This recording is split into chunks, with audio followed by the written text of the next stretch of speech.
SomaFM presents the SF in SF podcast for July 2016. Recorded live at the American Bookbinders Museum, SF in SF is science fiction in San Francisco, a monthly series of author readings from the science fiction, fantasy, horror, and genre literary fields, hosted by Terry Bisson. And now, the coordinator of SF in SF, Rina Weisman. Welcome, everyone. I'm Rina Weisman. I'm the coordinator for SF and SF. I'd like to thank you all for coming out tonight on this absolutely gorgeous Sunday evening in San Francisco. I can't see any fog out the window, so that's a plus right there. First of all, welcome to the American Bookbinders Museum. As is our wont, we want to give a little shout out to, I think, basically the newest of San Francisco's museum, who's been here now just for a little over a year or so. And just to give you a quick little kind of, little sense of what this place is about, first off, I want to introduce you to Madeline Robbins, a fabulous author in her own right, and the operations manager for the American Bookbinder Museum. Welcome. This is, as Rina mentioned, the American Bookbinders Museum. We were started about 8 years ago by a bookbinder named Tim James, who had a bindery in the Mission for about 25 years, and he had started collecting equipment and ephemera over the years, and it became something that I think really got to be larger than he was. And so this is his attempt and our attempt to share it with the world. We celebrate both the early cottage industry of bookbinding and what it became during the Industrial Revolution. Our goal, we're not quite there yet, is to have every one of those machines that you walked by working. About half of them are. I get to run them. This is such a cool job. So we invite you to come in. We're open Tuesday through Saturday. We give tours 3 times a day, or if you come in during a non-tour time, we might just give you a tour anyway because we're that enthusiastic about it. And the tours are at 10, 1, and 3. Please come and visit. Oh, also, I will be up front selling books and stuff during the break if somebody wants books or stuff. They have some really, really cool t-shirts, too, so check those out. So right now, I'm just going to give you guys a quick little bit of housekeeping and let you know some of the stuff that SF and SF, Science Fiction in San Francisco, has coming up over the next few months. We have kind of a 2-track program, both authors and film events. For our film events, we have coming up very shortly that I want to let you guys all know about is that we have a group discount for next Thursday at the Balboa Theater, who is our film partner, for the new Star Trek movie, Star Trek Beyond. Hopefully it's beyond our wildest expectations as it's to its excellence, so we can hope. But I think it'll be fun. They have a great concession stand with chocolates and all sorts of goodies. Their hot dogs even are very good. So we're doing that this coming Thursday, the 21st. If you're interested in tickets, you must email me first at sfndsfevents@gmail.com. Tickets are $9, and we get reserved seating, so you don't have to wait in line for your tickets or for anything. You can just go in and enjoy the movie. Plus, we do a cool little raffle for some Star Trek-related stuff that is kind of fun because I kind of search out this wacky stuff for all our giveaways. So you might end up with cookie cutters or a large cardboard cutout of Spock. You never know. Second movie that we're doing that I really, really want to encourage people to go to and attend. It's going to be very cool. And this is taking place Sunday, July 31st, and it is the closing night of the San Francisco Jewish Film Festival. And what they are closing with is a documentary made by Adam Nimoy, Leonard Nimoy's son, called For the Love of Spock. And it is I've just heard great things about this film. Adam Nimoy himself will be there, so there'll be a Q&A with him afterwards. And I believe that if you have anything to get signed or whatever, he'll be doing that in the lobby afterwards. Plus, it's taking place at the Castro Theater, which is a fantastic, fantastic movie palace here in San Francisco, if you haven't been yet. They are on Facebook under the San Francisco Jewish Film Festival, or you can go to the Castro site. to buy tickets. Tickets are $25, and you get the Q&A with that. And it's just going to be a great evening experience. And again, that's Sunday, July 31st. So those are our movie stuff coming up. For authors, Sunday, August 14th, got the date right, yay! We have a kind of a trifecta, a really wonderful group of authors. Cecil Castellucci, Ben Laurie, and David D. Levine. So that's coming up on the 14th of August. Then in September is kind of like our big blockbuster event where we will have the very well-known author Robert Silverberg in conversation with, I guess, kind of his biographer, Alvaro Zenos Amar. And we'll also have the publisher of the book, I believe it's called Conversations, in attendance that night. And that's just going to be kind of basically a one-on-one with Robert Silverberg where he talks a little bit. Terry will ask him some questions that I'm sure he'll pretend to have never heard before. And it'll be a good chance for the audience to interact with him with a Q&A and some book signing as well.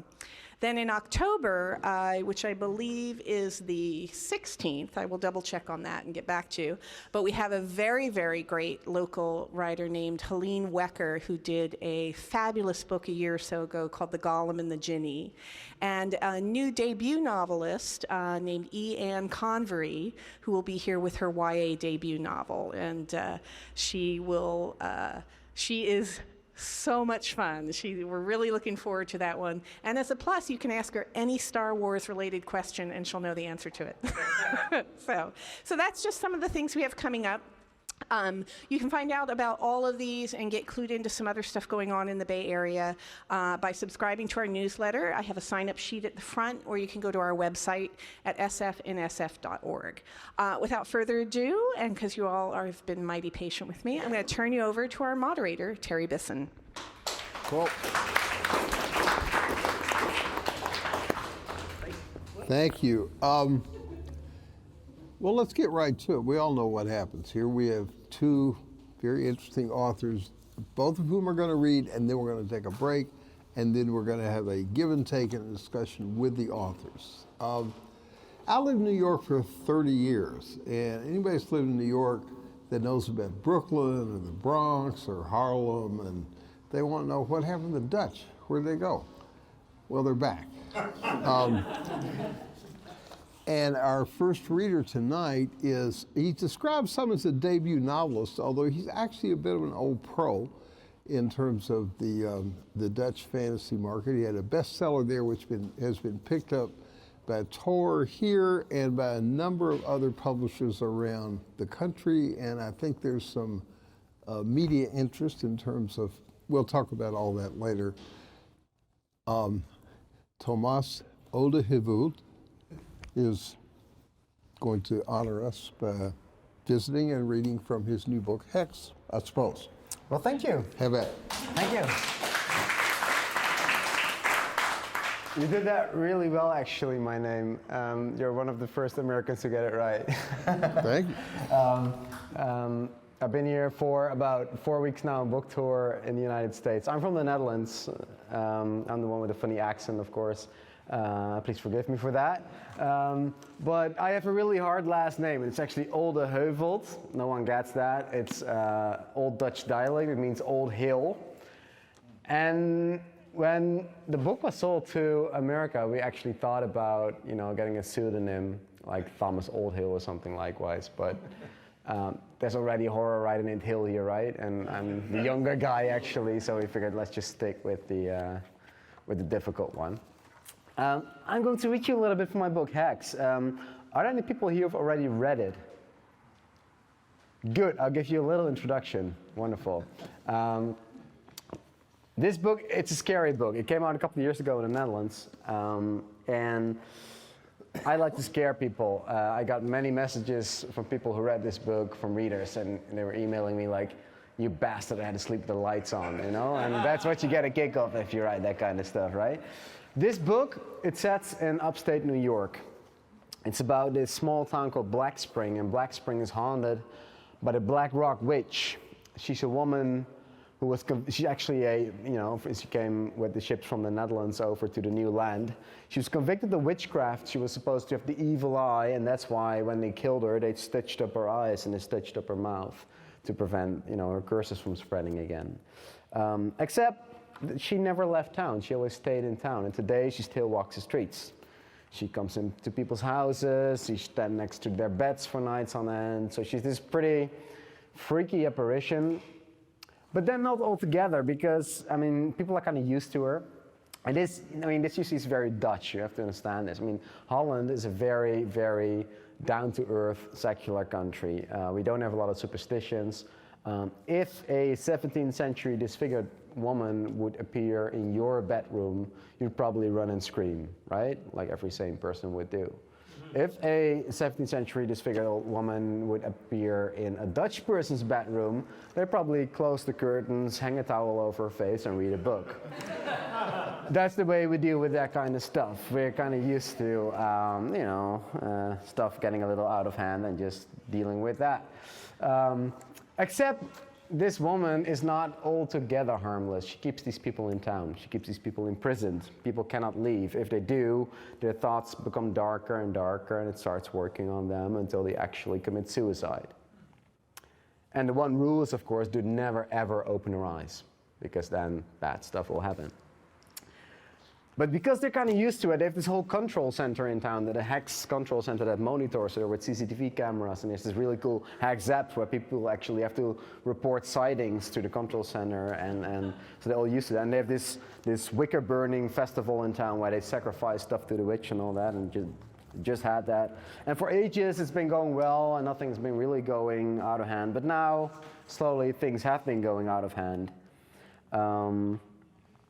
And I'm going to give you one spoiler, one small spoiler.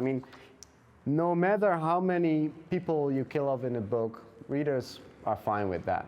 Readers are fine with anyone you kill. But kill one animal,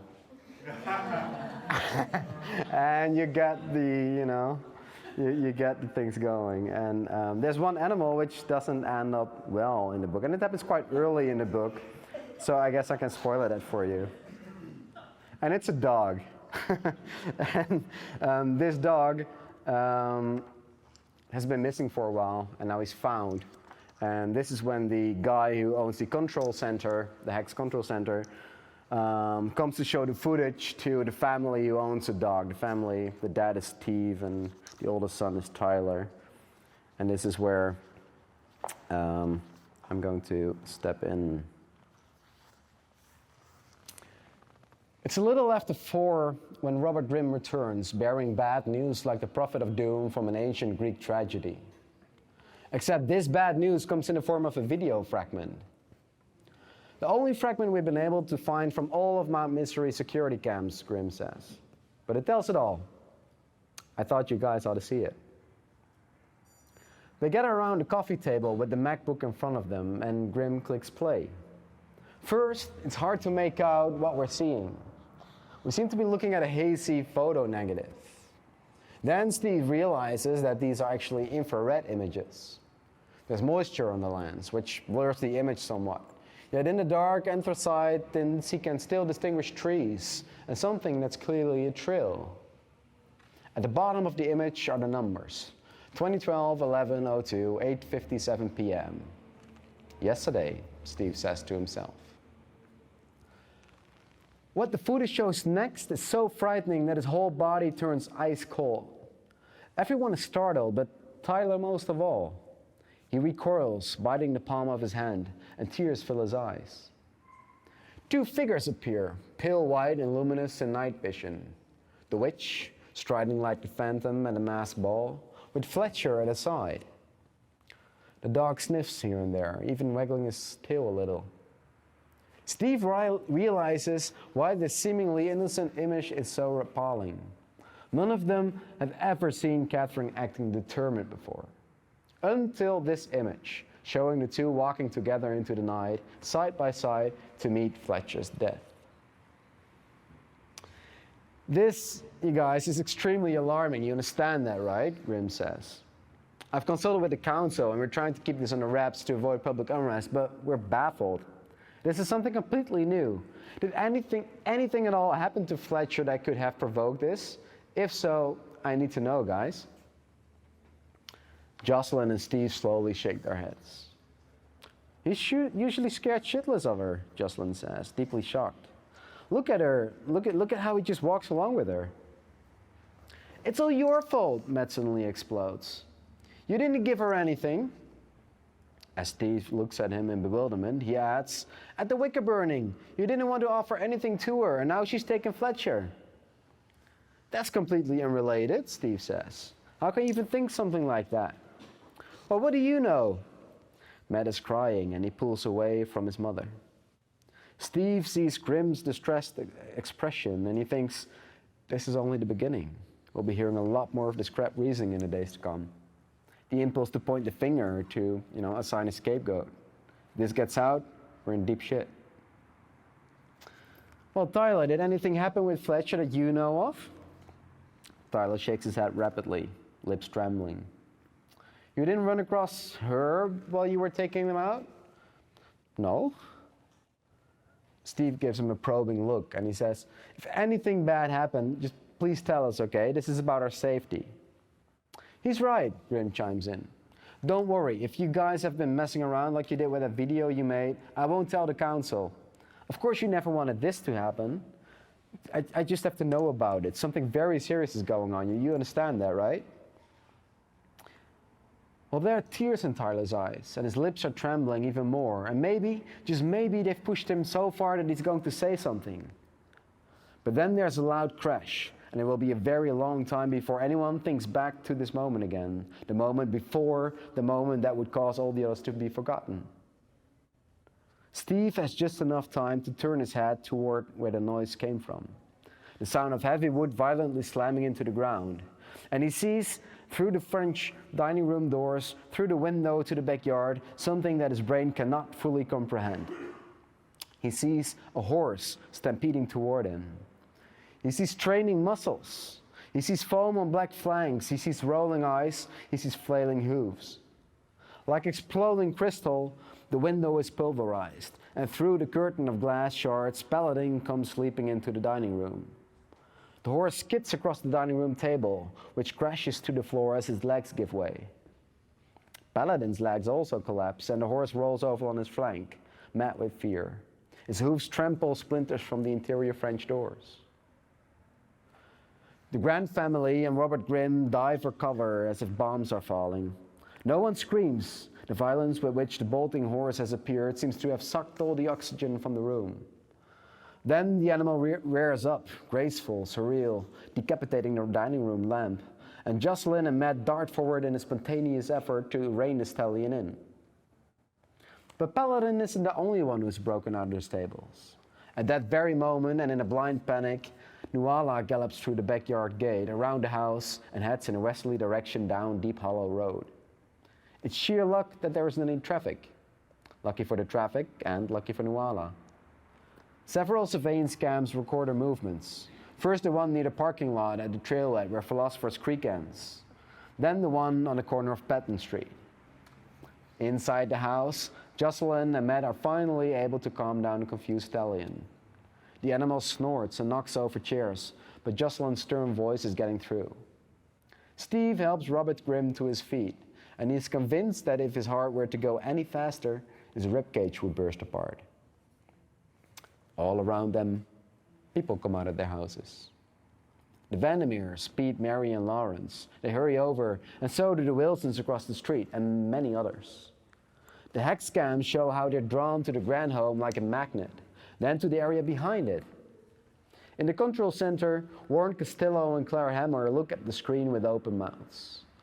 They watch as Steve, Tyler, and Grimm emerge too, to see what it was that spooked the horses so badly. Claire quickly switches over to a new camera and feels herself becoming sick. The image shows a small group of people crowded together on the sandy bed of Philosopher's Creek. And swirling in dark, oozing water are unmistakable trails of blood. And it only gets worse from there.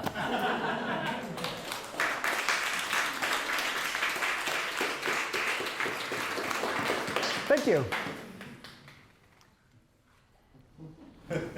Cool.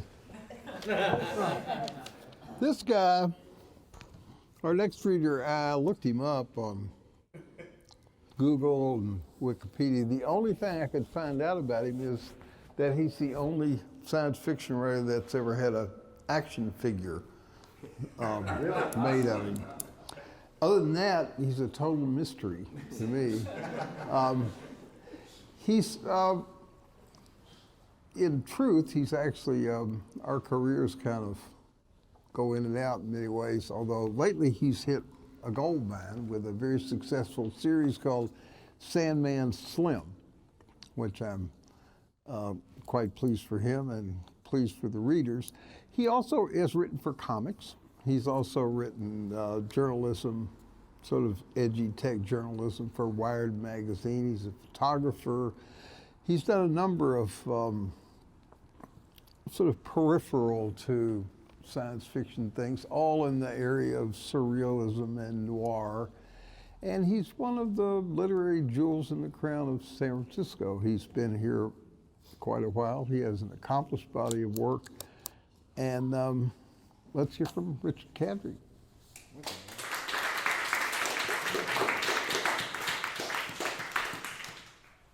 I'm going to read from the Perdition Score, which is the 8th Sandman Slim book, which means it's literally nothing but spoilers. And lucky you, I'm going to read a section I've never read before because I hated everything else I was reading. And I'm full of scotch, so this should go well. The one thing I'm going to tell you before we get started to sort of set this scene up is James Stark is the protagonist of my book. He is Sandman Slim, a Nephilim who escaped from hell after spending 11 years in hell, escaped back to Earth. A lot of stuff's happened in the last year. This is about a year after he got back to Earth. Earlier in the book, an angel appeared to him and gave him a box.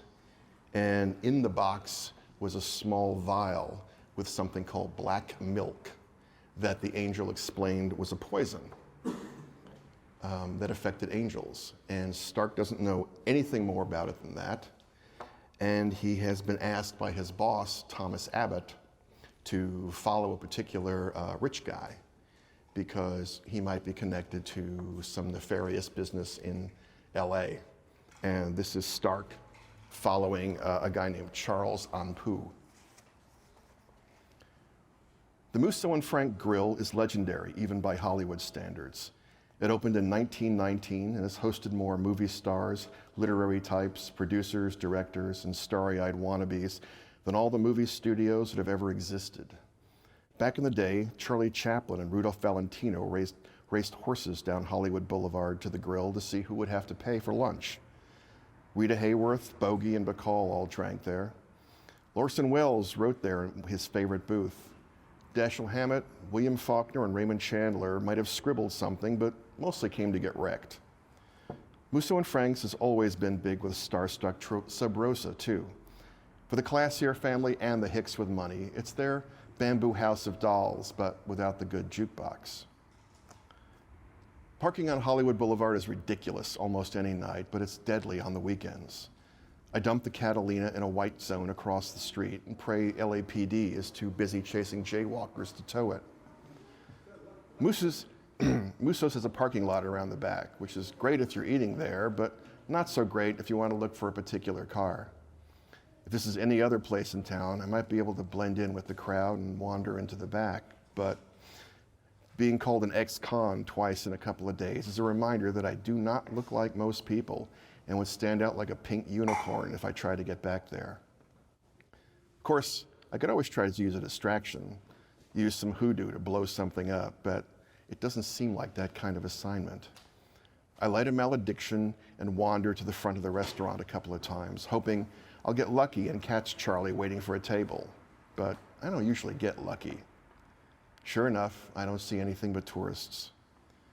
With nothing better to do, I go across the street and wait between an army surplus store and a tattoo parlor, hoping to catch Charlie going into the restaurant or maybe heading home. I check the time and settle in for a tedious night. I smoke a cigarette and then another, down some Aqua Regia from my flask, and start on my third malediction when who comes staggering out of Musso's but the birthday boy himself, Charlie Anpu, which is a little surprising. No one goes in there to have just one drink. Unless Charlie teleported there, he can't have been inside very long. So why the hell go to all the trouble of navigating Hollywood on a weekend just to pop into Musso's if he wasn't going to stay?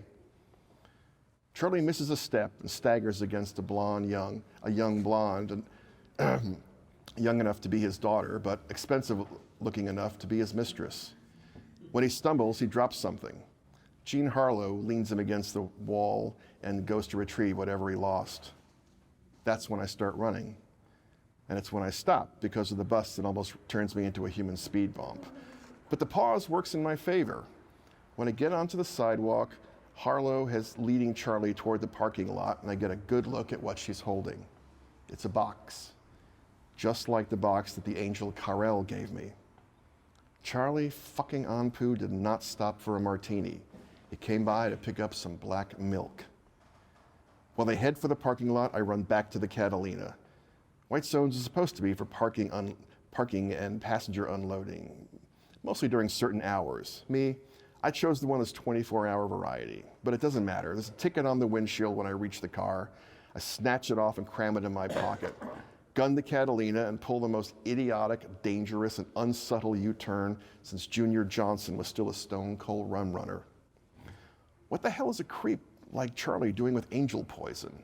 And where did he get it? Are rich sub rosa keeping celestial beings in their backyards as pets these days? There's no way I'm letting these assholes out of my sight. I double park a couple of doors down from Musso's, waiting for the rolls to emerge from the parking lot. Stopping does not endear me to the other drivers on Hollywood Boulevard. People shout at me in a fascinating variety of languages. They give me the finger. They threaten to call the cops. I want to shout at the morons that I'm trying to save the world, but all they want is me to move my ass. Soon the Rolls appears from the side of the restaurant, easing its way into traffic. I don't want to get too close to Charlie and spook him. I want him to feel safe and anonymous, so I gently lift my foot off the brake and let the car roll forward. I get about 20 feet when the Catalina slams to a stop. Feels like I hit a brick wall, but it's much, much worse. There's an angel in front of me with one armored boot on the front bumper, and she looks pissed. No point hesitating, I floor the accelerator, hoping to knock her out of the way. But she leans into the car, and I just end up burning rubber. I let up on the pedal, throw the car into park, but leave it running. By the time I get out, a crowd is gathered around us. Even on Hollywood Boulevard, a 6-foot-plus woman in armor stomping a muscle car, people will notice. She slams her fists onto the Catalina's hood and screams, "Give me the box." I stab a finger at her. "Hey, sister, you dent my car, you pay for it." She punches the hood again, and I look past her. The Rolls Royce is out of sight, disappeared into the general flow of traffic. "Return it to me," she shouts. "You want the box?" I point past her. "It's going that way in a silver Rolls. Why don't you puff out your little wings and flutter after it? You'll love Charlie." She comes around the side of the car. "Not that one, the one you stole." "Oh, guess again. It was a gift from one of your kind." Isn't that a kick in the teeth? I shouldn't have said that last part because it gives her ideas. She lunges for me, but even though I'm only half angel, I'm just as fast as she is. I dodge her and slide across the hood of a Camry, aiming for the curb. With one hand, the angel shoves the Camry out of the way, smashing it into an SUV full of kids in soccer uniforms. What sounds like all the banshees in hell letting loose at once fills the street as the kids in the van go completely batshit. The Boulevard crowd, who'd been digging the show up till then, start running at the sound of breaking glass and kids wailing. I can't outrun an angel, but I'm almost as strong as she is, so I can sure as hell hurt one. Takes a couple of kicks to knock over the parking meter. When she comes for me, I swing it at her head like a baseball bat. She doesn't even try to get out of the way. Takes the full force on the side of her head. The blow knocks her down, but I can tell I haven't really hurt her. When she gets up, her hands and shoulders are shaking, but not from fear or pain. Her eyes are rimmed in dark circles. Her lips and fingernails are cracked. She clicks her lower jaw against the upper, then bares stained teeth at me. I swear if she was an angel, I'd peg her for a meth head. She has scars on her cheek, and her armor is dented and battered. She's seen some heavy action, so my parking meter stunt is not going to impress her. Before she can come at me again, I bark some hellion hoodoo, and the car she's leaning against explodes into flames, knocking her through a camera store window. Now the last few hardcore cases on the street abandon their cars and head for higher ground. When she comes out of the store, her face is singed on one side, which does not improve her looks or her mood. But the flames don't intimidate her. She sticks her face into the burning car, takes a long breath, and exhales a goddamn wall of fire in my direction. I dive between a couple of cars, letting the flames pass over my head. Who the hell is she? She sure as shit, it doesn't act like a hellion, but because fallen angels are all trapped in hell, they can't come up here. That means she's come from upstairs, which is infinitely worse. It means that whatever angel war is going on in heaven, I'm now part of it. I'm still hunkered down behind the car when she splits it in two in a shower of heat and sparks. With her free hand, the angel shoves the rear end of the car out of the way while holding her gladius, her angelic sword of fire, in the other hand. I get up and manifest mine. She twitches, opens and closes her eyes like she's not sure what she's seeing. However, it's not the gladius that has her vibrating. It's whatever is wrong with her. She bellows and runs at me, her gladius held high. When her sword crashes into mine, it sends a shockwave up my arms. She's goddamn strong, maybe too strong for me. The fire explosion from gladiuses colliding blows out the windows of a nearby shop, setting a row of mannequins and Valentine decorations on fire. An alarm goes off. She doesn't care and comes at me, thundering, chopping blows down at my head. I get my gladius up and hold her off, but she's not stopping, deep into some kind of berserker rage. I back up under the strength of her blows, but I can't keep playing defense. When she rears back for one last killing chop, I roll out of the way and tag her in the right arm. But it doesn't do anything. I only caught her with the tip of the gladius, and her armor deflected most of the blow. Still, she's getting wilder and fighting sloppy. If I can hold on long enough, with luck, she'll do something stupid. The problem is, she's taken her sweet time about it. Neither of us is landing a killing blow, but she manages to get close on my right arm, setting my coat on fire. I don't have time to put it out as she charges in again. I aim under her sword arm, hoping that if I can catch her at the right moment, the chainmail will give away. I get the shot in, but the mail doesn't budge. She smiles, thinking she's winning, and I'm afraid she might be right. And the second she takes to gloat, I get to wave my arm around enough to put out my burning sleeve.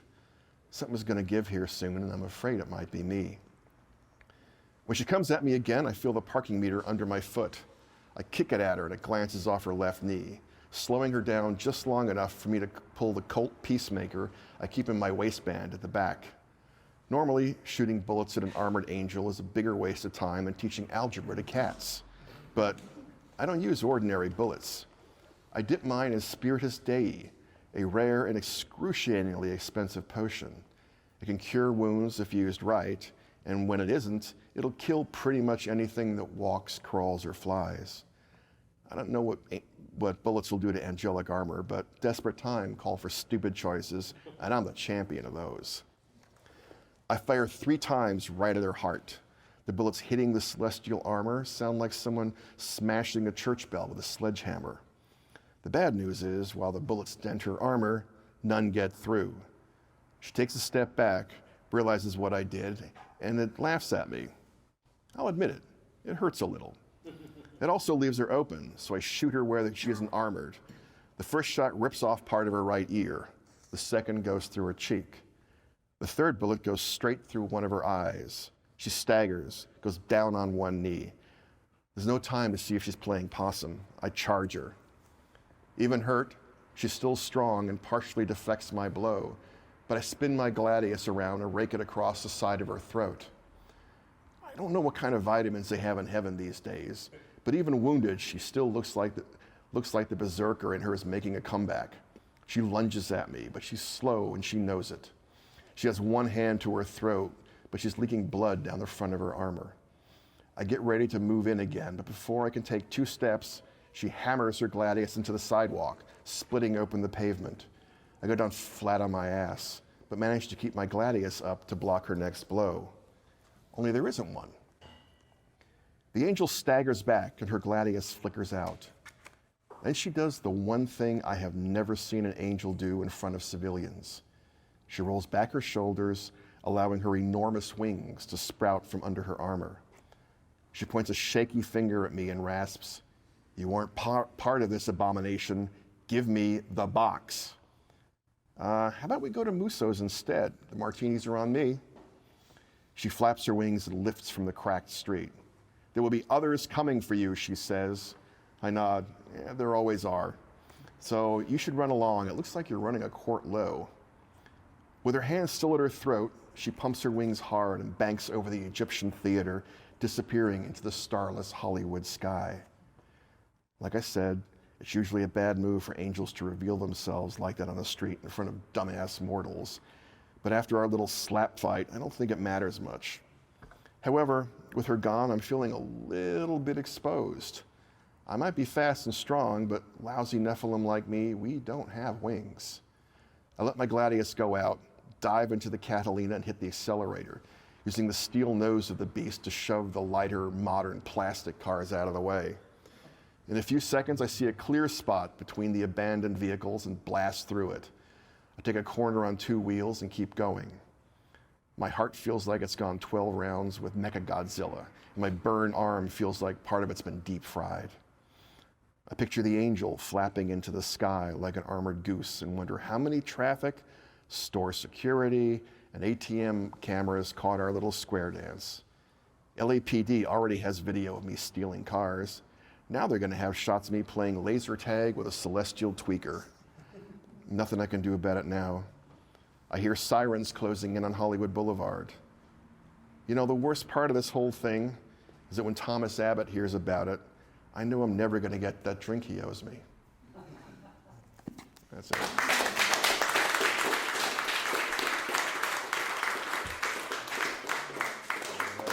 Thank you. How many people here know who Junior Johnson is? Oh, come on. You're not even Americans. That's why I'm the host. Let's take more than 5, less than 10, all buy a drink, come back, and we'll turn these guys into confessionals. Google Junior Johnson while you're waiting. Yeah. To find out how you can attend SFNSF or to see the upcoming schedule of readings, go to sfnsf.org. Or you can follow the event on Twitter at SFNSF Events and on Meetup under SFNSF Events.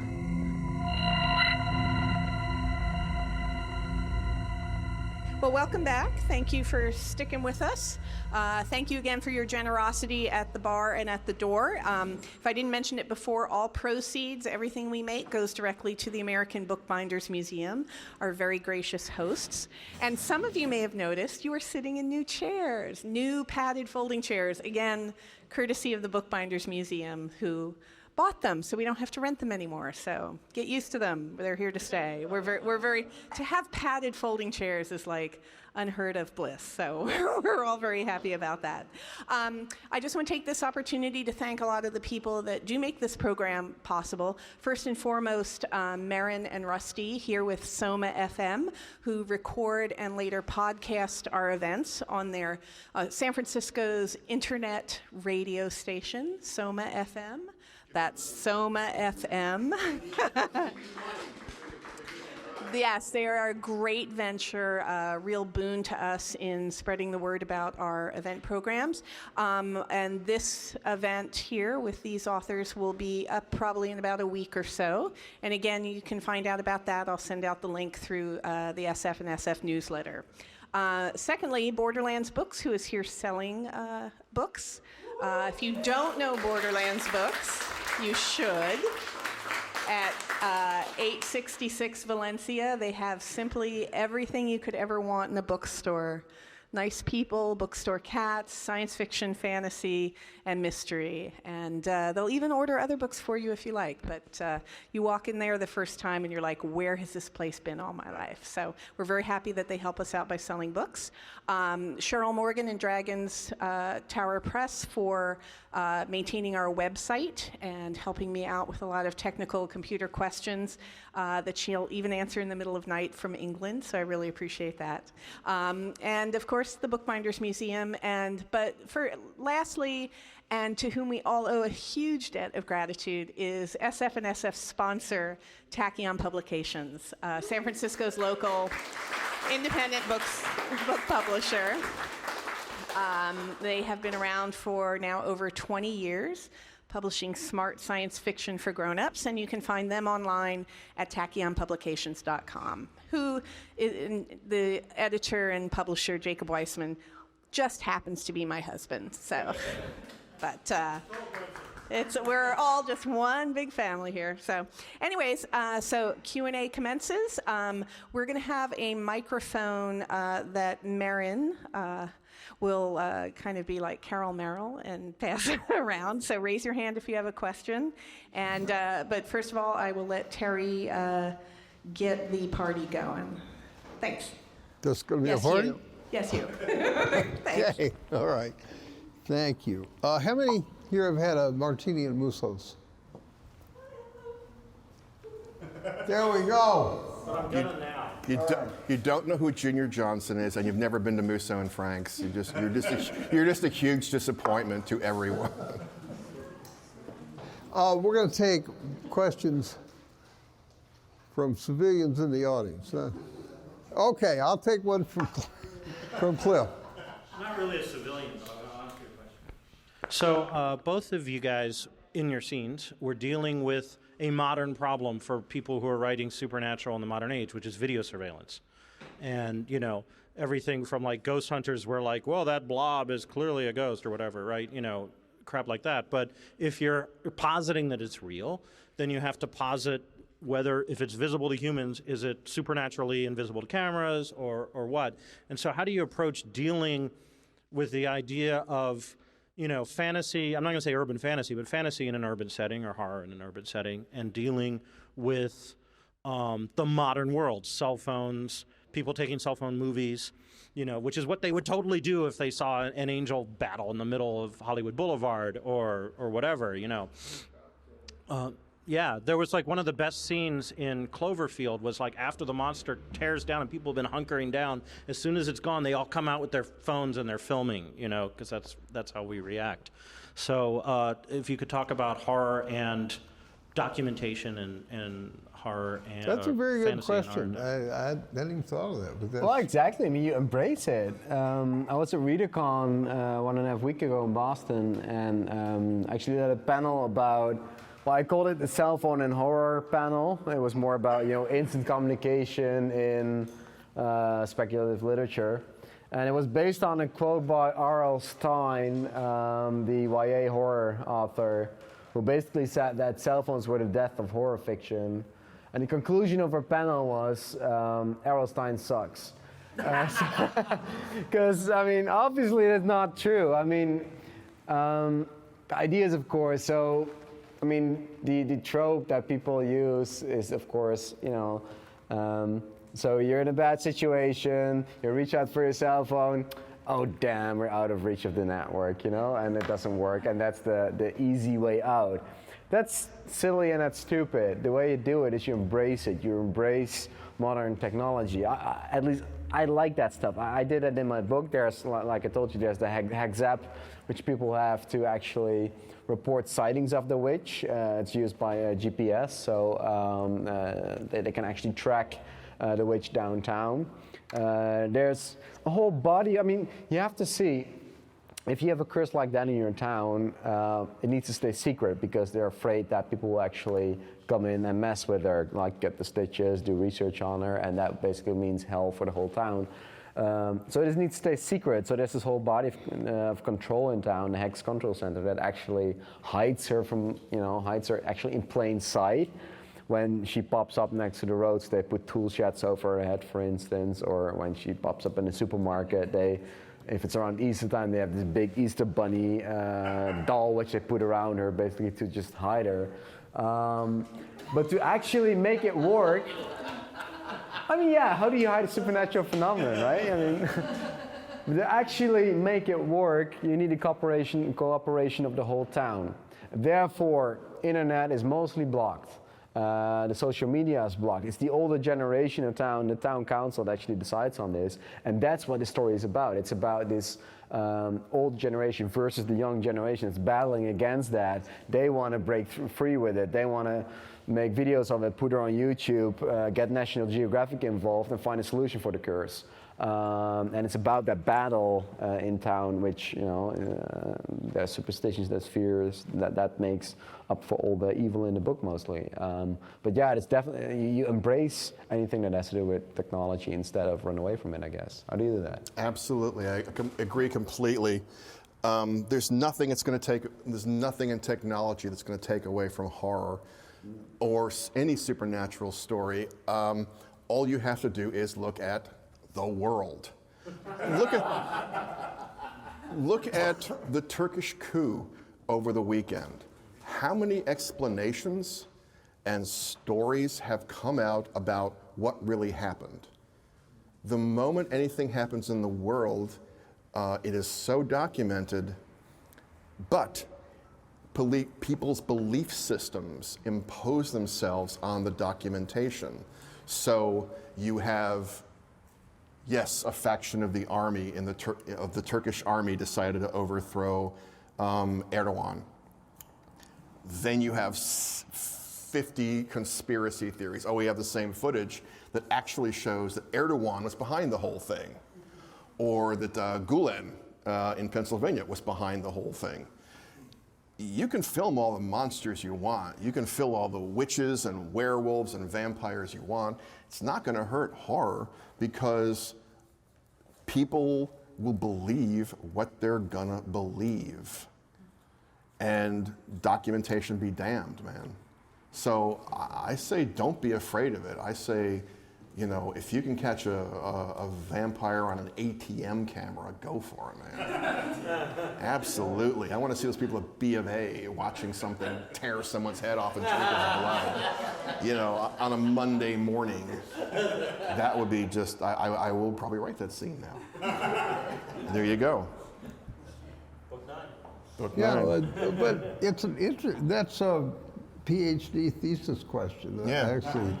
And it's interesting, because if you think back, both these guys are saying the same thing, which is obvious, you embrace it. And I think horror has done it from the beginning. The tape recorder, the telephone, the flashlight. You get it in Poltergeist when that movie was filmed for the first time, actually. She's in the TV, right? And then later on in The Ring, where the girl creeps out of the videotape, and then it's been done all the time. You embrace modern technology, and because I guess at on a certain level, it scares us as well. So it's the ideal ingredient for horror fiction to begin with, I guess. It's a vehicle of perception. So. What would it have changed in Haunting of Hill House if somebody had a GoPro camera? I don't think it would have changed that much. It would have been one more point of view in a very peculiar world, in a very peculiar house. I don't think it would have changed that much, other than to have that, that eye that's one step removed from the actual human beings. It doesn't have to damage the horror, the mood, or anything else. It's never a question, what do you do with it? It's just there's a trajectory of how horror has always embraced it willingly and jumped right. Always technology. I was thinking of the Blair Witch Project, immediately. Well, the Dracula, camera. full of telegrams and recordings and all this stuff. Technology's all over Dracula. Statement of Randolph Carter is a mobile phone. There you go. Sure. Okay, serious questions. I have a question for you. Oh, wait. But, all right, All let me right, go. the audience. Let them do it for a while. All right, do it. Me? Oh. Okay, this is a question I always come up against with my own writing. Yeah. You're Dutch.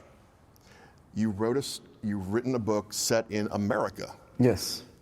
How did you spend time in this place? How do you become comfortable writing an intimate story set in essentially another world? This is Narnia for you.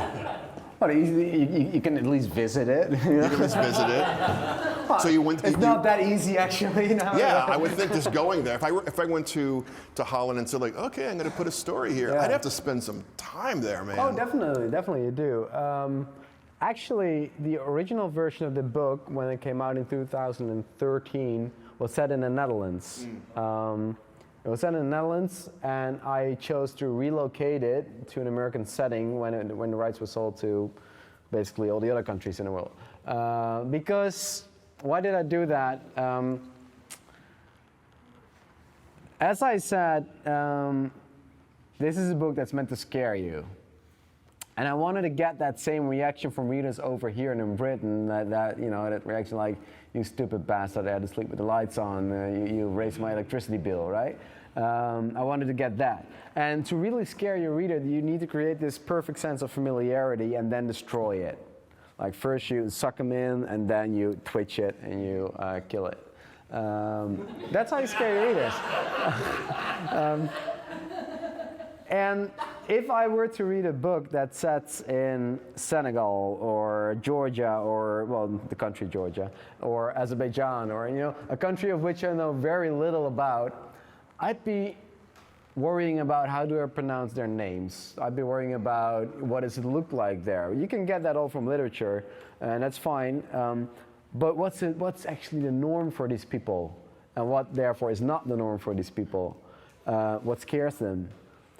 If you don't know these things, distance gets in the way of actually the familiar feeling, and gets in the way of being scared by it. So therefore, I actually chose to relocate the whole thing to an American setting to get it more, to be able to scare you the way I wanted to. I mean, the first purpose of this book is to entertain and to scare readers, not to learn something about Dutch culture or to, there are other books for that, So I went to the place where it sets in the Hudson Valley. I mean, I've been here a couple of times before. I lived in Ottawa for a while. I studied at U Ottawa. I've been to the United States many times before. I was studying American Studies and American Language and Literature at University in Holland. So I kind of, got a fair deal with the country. And the translator actually is also from the Hudson Valley.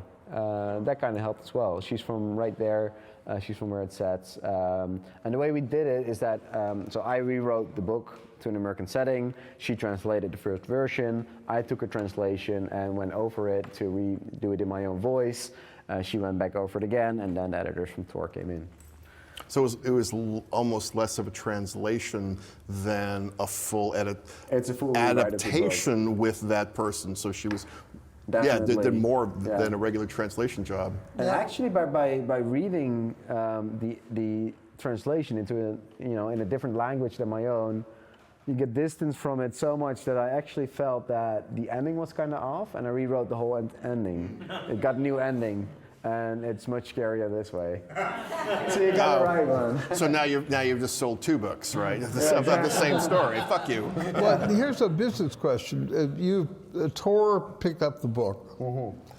Would they have published it if you hadn't put it in an American setting? Was that part of the deal, or just a decision you made? It's funny that you asked that, because I asked my editor the exact same question. She said, we probably would have published it.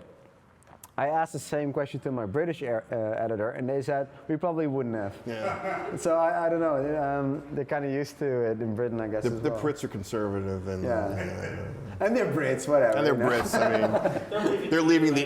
They're leaving us anyway. So Okay, you had a question, please. So in resetting it to the American setting, you would have to have changed the. Start over. I'm sorry. So you would have to have changed the place names and the character names, presumably, and I guess you changed the ending. But what else did you have to do to make it American? Are we scared by different things? Do we deal with fear in a different way, or did you just have to change the place and the names, and then you were pretty much done? it's much more than that. writing this book took me 4.5 months. Rewriting the book took me almost a year. It starts with place and names. That's the easy part. The whole cultural history of the book changed. The backstories. I mean, in Holland we got the medieval ages, we got the plagues and all that. Here you got the Dutch settlers that came to America, to the Hudson Valley, and the witch craze that erupted there. It's a different history. But there's all sorts of little... It's not so much about what scares us. That kind of is the same everywhere, I guess. I mean, I get that from what Reed's been telling me. It's just that primal atavistic fear of this dark figure standing next to your bed for nights on end and just watching you without, behind those stitched up eyes. And that just somehow gets into people's dreams and it fucks them up, basically. What is... really does, try it. What's more is that there are things like, I mean, in Holland, we use different humor than you guys do. Our humor is very politically incorrect. That's because in Holland, we're past a lot of issues that are a big problem here, like racial issues, for instance. We don't have a lot of racial issues in the Netherlands. We don't have any LGBTQ issues in Holland. We, legalized everything like ages ago. And nobody cares anymore what people do, basically. Which gives for a very nice atmosphere where you can actually joke about stuff without people being offended.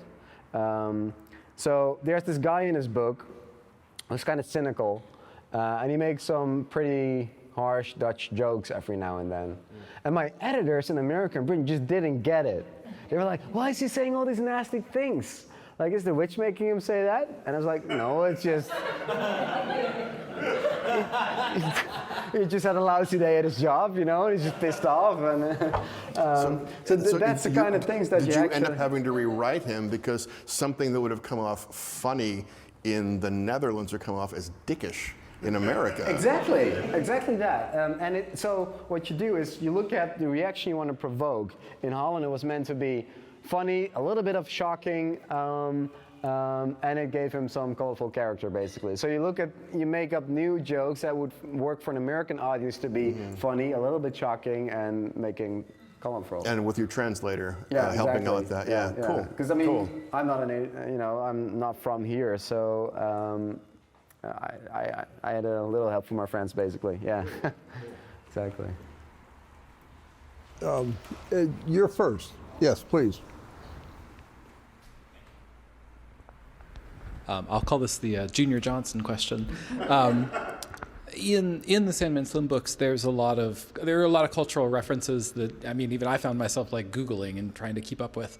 How do you walk that line between making references and jokes that people are going to get, and keeping it kind of edgy? How do you find a place that's funny and cool and makes Sandman Slim awesome and edgy, but still makes people identify with him?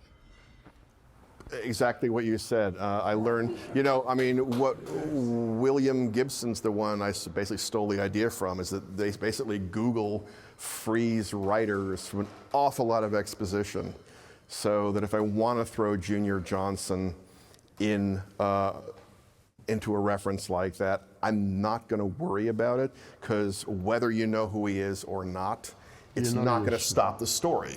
And you should. And I know I should. At that point, that was a Junior Johnson moment. And whether you know who he is or not, you get the idea of like, okay, this guy's probably either a really good driver or a really terrible driver. And that's all you need to know. If you want to go find the specifics, you go look them up later. It's the Faulkner thing of like, do you want to sit, you can puzzle your way through Faulkner without a dictionary? You can sit there with a dictionary and look it up. I mean, it is that balancing. And how, what do you want to do at any one time? I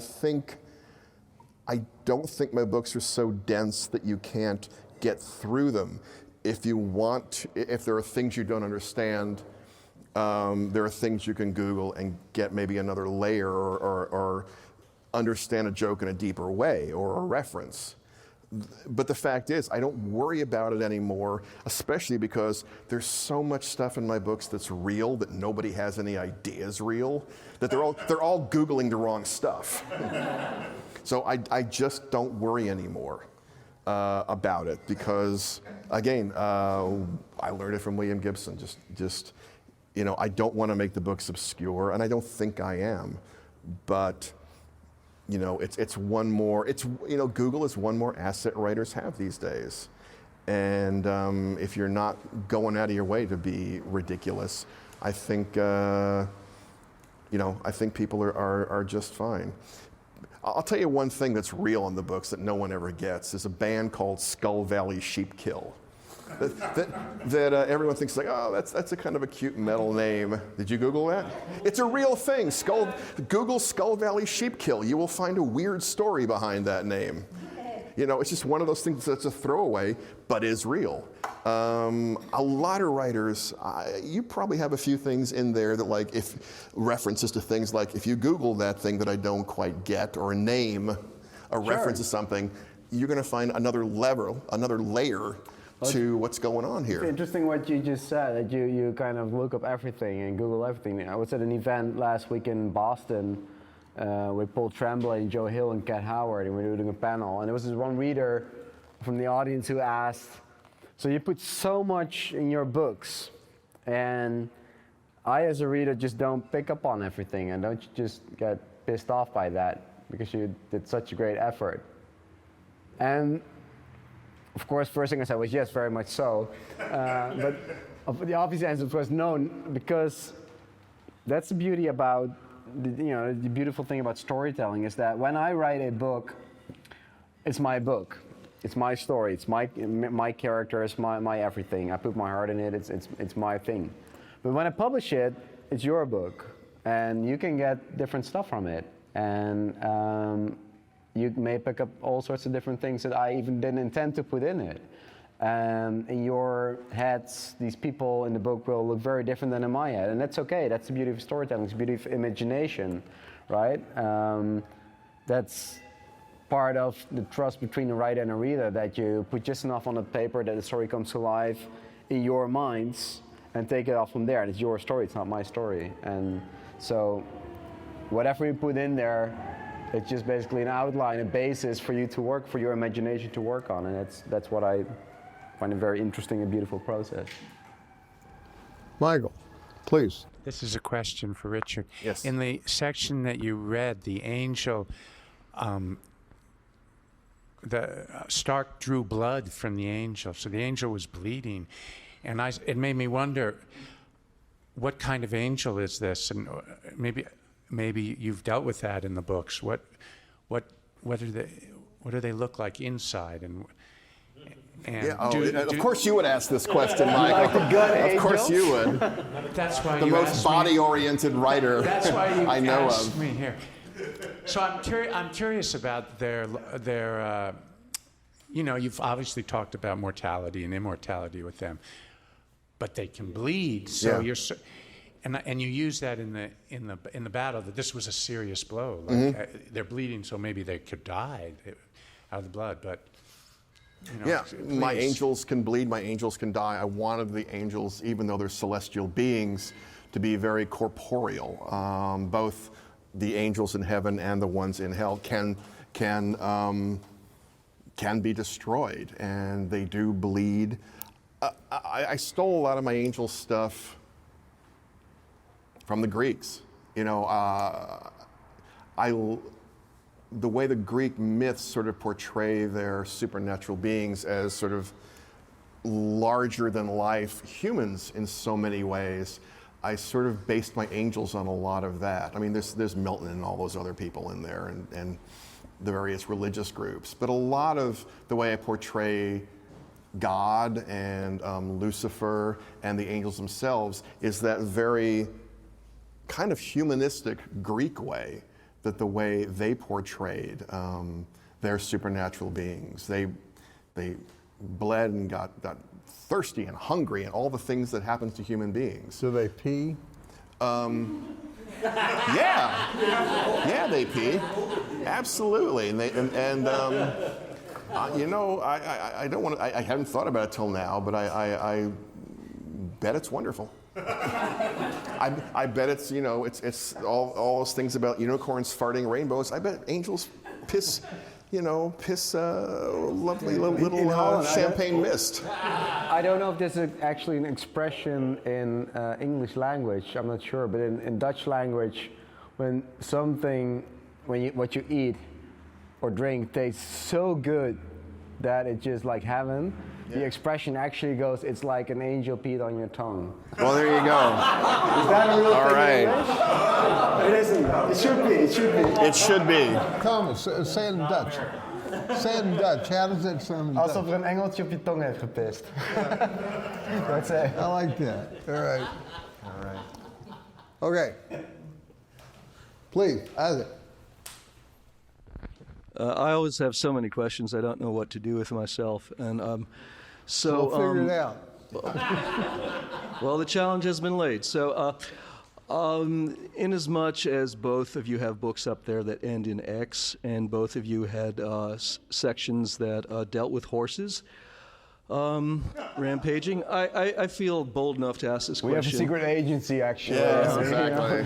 So, Warren Zevon had a beautiful line in his song Werewolves of London, where he says, I saw a werewolf at Trader Vic's the other day, and his hair was just perfect. So what happens, if you guys would care to riff together, when the Hudson Valley Witch is at Musso's? She's all sewn up, man. She'd have to get a straw first off, and you'd have to read the menu to her. You know, we actually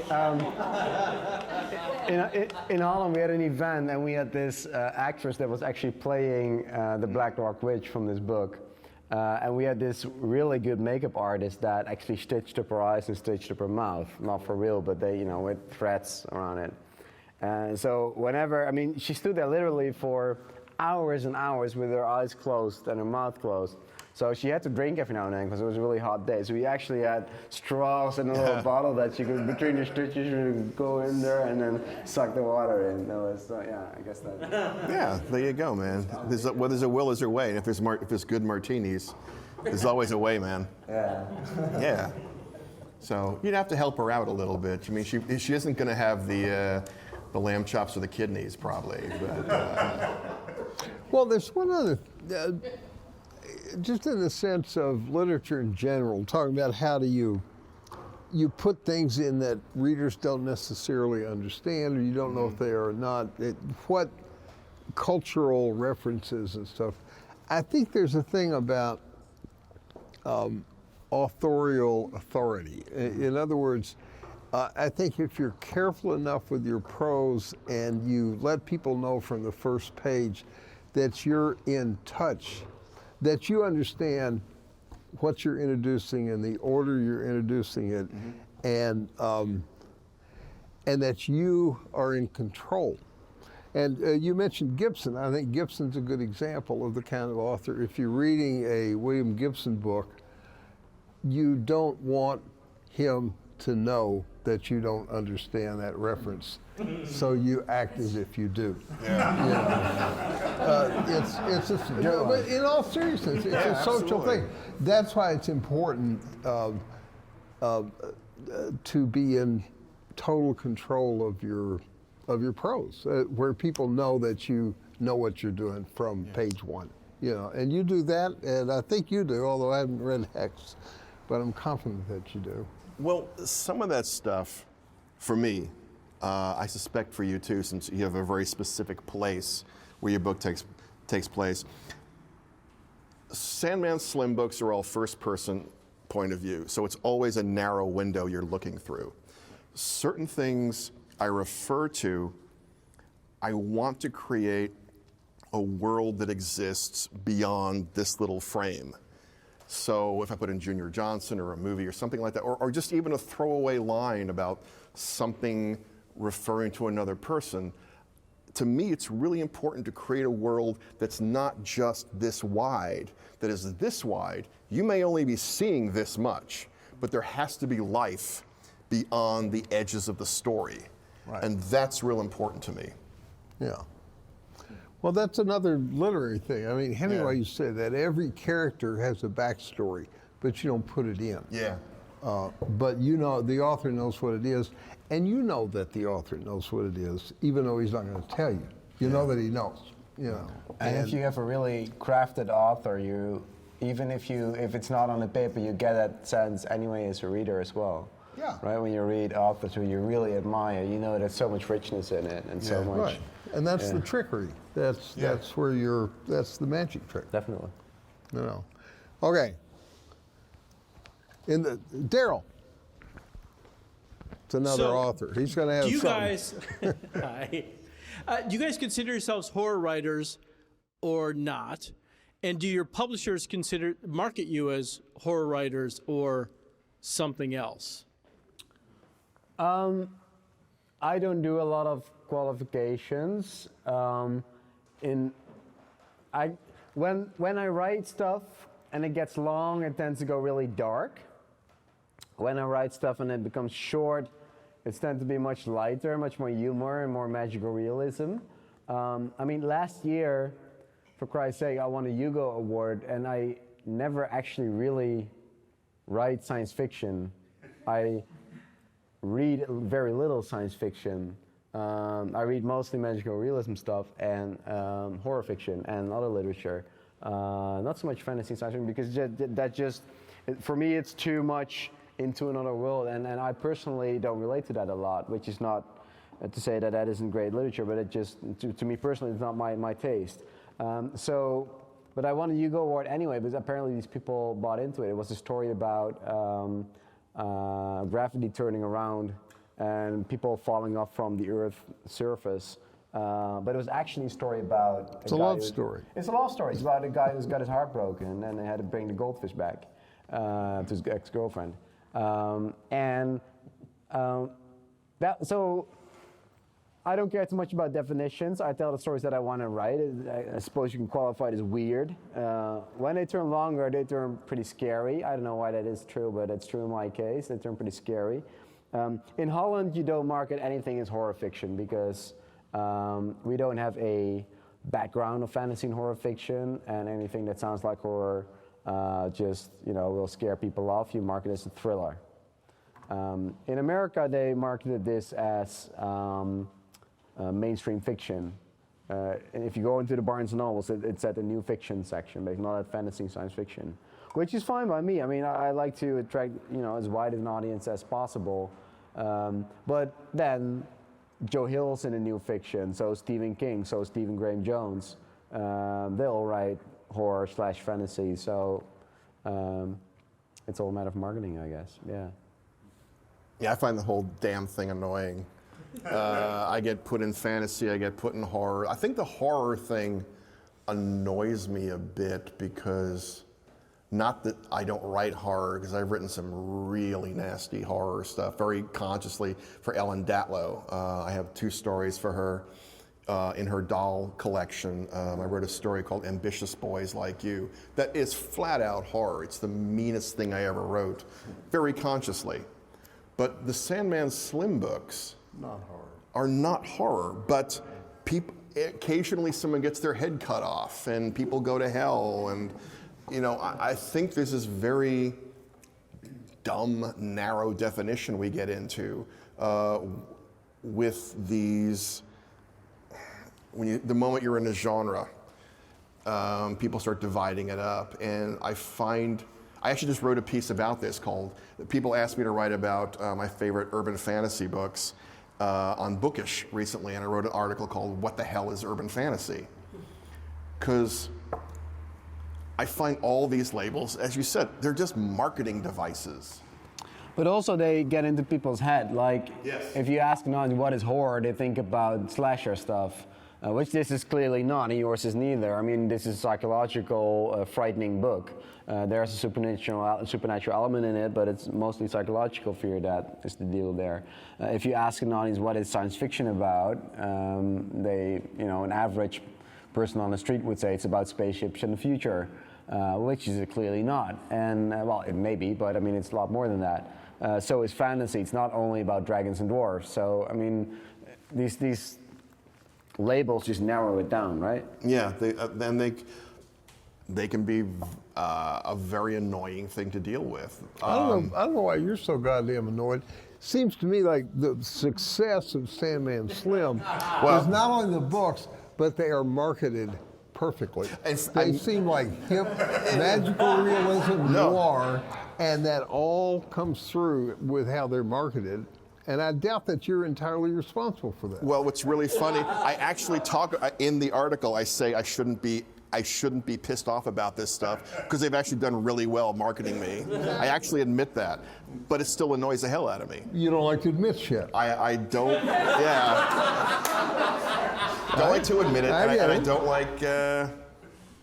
You know what it is? I don't like all the limitations that things. If someone says your book is horror, a horror person's going to come to it, but somebody who's not a horror reader. Yeah.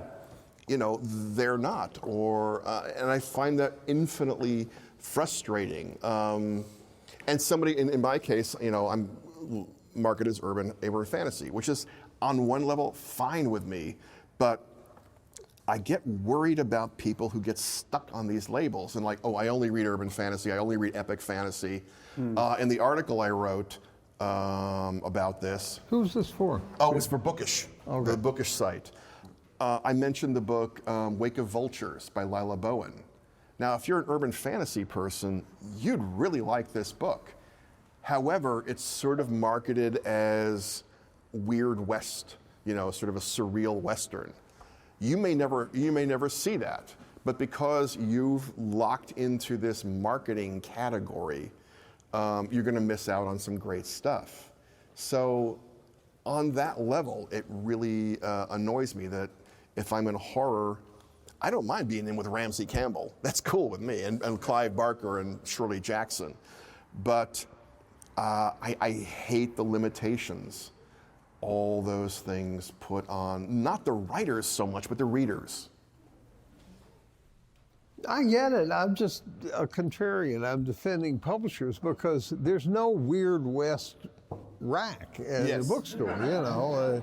It ain't there. And so you gotta, you know, I think they have a job to do. I think they do it fairly well. They do, and again, I guess if I had a gun to my head, I'd rather be in fantasy than horror, because I think I've written plenty of horror and I know what it is. Well, but fantasy, this is not. I don't consider Sandman Slim horror. There we go. I don't think it's packaged that way either, actually. But it gets put in the horror section all over the country. Right. Well, okay, I'll grant you that. I don't mind cross-marketing if you want to put it in both. Any booksellers listening, if you want to put it in fantasy and horror, I'm on your side. I'll buy you a drink. There we go. I guess what I'm saying is, even in genre fiction, there's such a mixture of things that people are doing because they're always bumping up against the limits and the expectations, that every writer thinks they should have a special category all their own. But if they did, they wouldn't sell a goddamn book. That's true. No, that's very true. That's very true. You know, because no, I'm fine to be an urban fantasy. I just, you know, I just find people making stuff up along the way frustrating. And I don't like being marketed. I guess I don't like being marketed in a way I think is wrong. That I think is flat out wrong. I know horror I've written. I don't want to be marketed as straight horror. Yeah. Well, I think it's flat out wrong. I'm not offended by it. I love horror. I have a tattoo that I stole from a Clive Barker painting. So I know horror, but I don't think Sandman Slim is that. I don't think the Everything box is that. Stuff I've written for Ellen Datlow, totally horror. So there you go, man. All right. Well, she has her own marketing strategy. She has her own. It has nothing to do with you. That's true, man. That's true. All right. I need somebody really intelligent who's actually got something interesting to say. No pressure. No pressure at all. All right, throw it back to you, man. Back to me. Well, all I can say is... qualifications and honesty. I mean, Yes, please. I'll throw one out. Okay. So you spoke about your translation efforts. I wondered, have you done any translations or any foreign language versions of Sandman Slim or any other books? And what was that process like? Well, you talked about one of the key things in translation, which is, especially with jokes and certain cultural references, I've had deep correspondences with some of my translators, Italy, Czechoslovakia, some of the Germans, where they would ask me, what is this? I know this is a joke. What does the joke mean? And what they're asking is, how can I take this joke, the meaning of this joke, and make it into a German joke or a Czech joke that they will get? So they just need the context. So yeah, it's the same thing that you went through, which is finding the same cultural markers for other countries. And it's kind of fun sometimes to go, this joke means this, here's the context of it, here's the things it refers to, and you figure out what the Czech, equivalent of that is. And are they kept in LA or are they localized? No, they're all Los Angeles. I mean, you set yours in America to make it a bit more commercial, frankly. I set mine in LA because everybody knows LA. I mean, but I love writing about Los Angeles. I would have done it anyway. But I don't have to worry about that because everybody's seen a million movies set in LA. So even if I were the Czechs. Even the Czechs, man.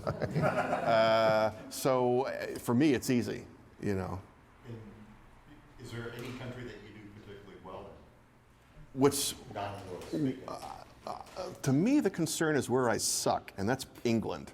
And I am bitter about the fact that Brits hate my stuff, and I never understood why. I have sucked up to the Brits on more than one occasion, and they just don't like my stuff. I do really well in Eastern Europe and France, and I don't particularly know what I have that they like. I mean, the Eastern Europeans maybe a bit more because what you refer to as sort of the weird fiction stuff, I come out of the things I'd rather read Kafka and Bruno Schultz and people like that than a lot of the sort of straight horror stuff. So maybe they sense that in some of my work, that the idea of there is a lot of influence from Eastern European art and film and writers that the Russians too. So maybe they picked up on something. It is kind of interesting if you think about. There's certain readers all over the world know certain places. Yeah. They know L.A. in the 50s and 60s. Yeah. They know London around the time of what's his name? Sherlock Holmes, thank you. I mean, it's very familiar. Yep. They know Regency England, obviously, and they know the American West. And America has a big advantage in for all writers. Not only in terms of language, but even people who don't read English, they know what Texas is just like. They know what LA is like. Well, I guess a lot of it is to do to the fact that since World War II, basically, America grew out to be the main superpower, and that kind of transferred into culture as well. I mean, if you look at Europe, 99% of the movies we see are made in America. Actually, in Holland, about 90% of the books in bookstores are written by either American or British authors. Especially in popular fiction. I mean, in literature it's a bit different. We have a lot of Dutch literature, but especially in popular fiction. So it just has a huge deal of a huge number of anything popular fiction coming from it. And so I guess that transfers in what people relate to. It makes the kind of writing I do, frankly, easier, and I know that I have a lot of cultural markers that I can work with. Most of my stuff is set in LA and San Francisco, and that makes things easier for me. I have places that I want to write about that aren't that. I have a book idea for something that's sort of nowhere. That's basically, it's sort of Weimar Germany, it's sort of Prague, and it's sort of Kafkaesque. And I haven't written it, and I haven't really sent a proposal to my publisher because, you know, it's sort of a Weimar Kafka story. This sounds really commercial. You want to buy this. Yeah, right. You know. Good luck with that. Yeah, good luck with that, man. I'm going to write it, but at the right moment between bigger projects. But that worked for Bernie Gunter. Yeah. Series. No, I will do it. It's just it's the one thing, and you've written a lot of stuff. I bet this. It's like there are things you want to write, but you've already committed to a whole bunch of stuff, and there are deadlines looming, and there's this idea you have that gets pushed back and gets pushed back. If you read Sandman Slim stuff, you were talking about backstories. I have a story about Candy, a solo story for Candy. I've been wanting to write for over a year, but I haven't had a chance to do it yet because I want to write about Candy and the Jades. With no Stark, just Candy and the Jades. But what's the moment? What's the moment you get to do that? I mean, it's the good and the bad part about being a professional. You get to write for a living, but then you've made all these commitments, you know? It's not the good part about being a professional. It's the good and bad part of being a successful professional, which you are now. So, you know. So shut up. We don't know, but I'm saying we're not all on deadlines for our fiction these days. Yeah. But yes. So both of you speak with real authority about events and characters that are bigger than human beings, more powerful than human beings. And you were speaking about getting into people's dreams. Richard, you were talking about Greek mythology. Do you have personal or artistic experiences yourselves that allow you to speak with authority about these kind of events? Well, I guess, we're all formed by the stuff that happens when we're young, right? I guess a lot of horror writers share a particular event in their childhood that kind of set them off as, that ever stayed with them. I have a few of those, actually. One is that we all have storytellers in our youth, right? And you need that as kids. You need storytellers. My storyteller was my uncle. His name was Manus. He told me stories before bedtime. My sister and I would stay over for a weekend in Amsterdam where he lived, and he would sit on the edge of the bed and he would tell stories. He was just dark shaped at the edge of the bed, and tell the stories. And when I was 6 years old, the first bedtime story that he told me was Bram Stoker's Dracula. And when I was 7 years old, it was Mary Shelley's Frankenstein. So he got to the good stuff early. And whenever we would go into the forest, the Netherlands is a very small country. You have to see we don't have a lot of forests and stuff like that. But there's one forest, and whenever we would hit upon a toadstool ring, and here in America you call them fairy rings. In Holland we call them witches' circles, because that's where witches would have danced that night. And whenever we'd hit upon one, we had to cross past it with our eyes closed, because otherwise we would be doomed, be cursed for life. And when you're told that as a 7-year-old, you believe that. So ever since when I met a toadstool ring, fairy ring in the forest, I walked past it with my eyes closed. And even when I stopped believing in witches, I started doing it as a balancing exercise. So that's the kind of stuff that shapes you. But I guess, and that's the storytelling part, but there's also real events, and everybody has nasty real events. And I guess the real event that stuck with me, and it was never resolved, and therefore so much of my horror is never resolved as well, I guess, is that I think I was 13 years old. I was a paper boy, and in Holland the custom is that when it's Christmas, you go around the doors and you collect some money because of the work you do. Do they do that here as well? Okay, they do. Yeah, exactly. So I went past the doors, and it was this apartment complex, so this gallery with a lot of doors. And I rang him, collected money, collected money. And ran one door, and this woman opened up, and she was literally, she was wearing a gown, a white gown, and she was literally from top to toe covered in blood. Like blood stains all over it. And she was really, had this illish looking face, really worn out and really, dripping blood from her nose, and she was clearly not well. And I don't know what happened. It looked like a slasher movie that I saw later, but I was just so shocked when she opened that door. I think she was bleeding from her nose, but it was all over the place, literally, and she really looked ill. And I remember that I just stared at her, and I was like, you have to imagine I was 13 years old, right? So I just said something like, "Oh, you're clearly not feeling well. I'll come back another time."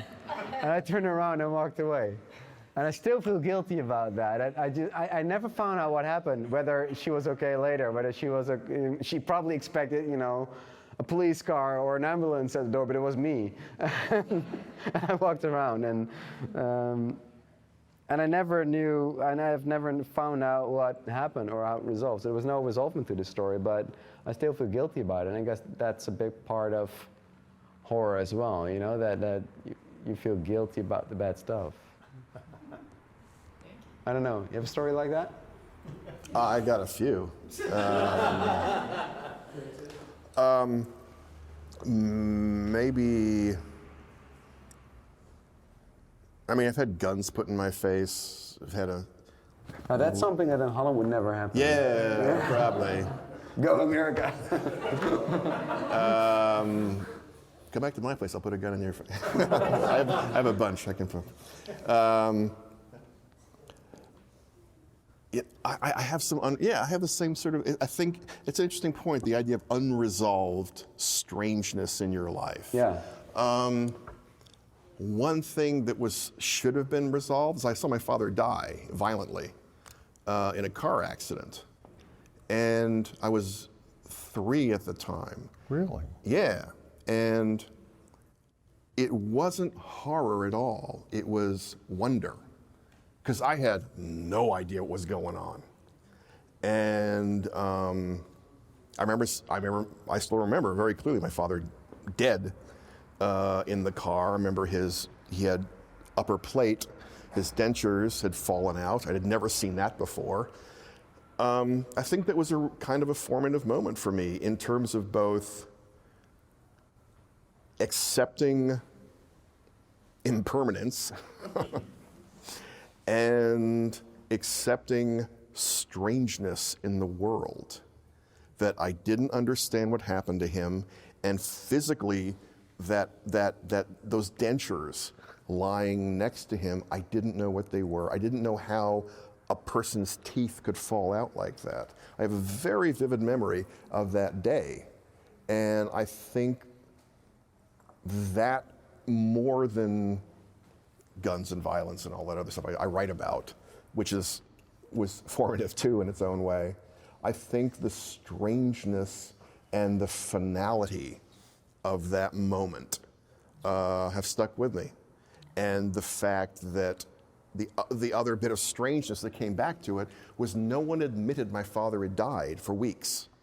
My father was just gone. My family literally denied his death for a while because some crap psychology at the time taught them that it would traumatize the child, as if seeing your father croak was not going to upset you on some level.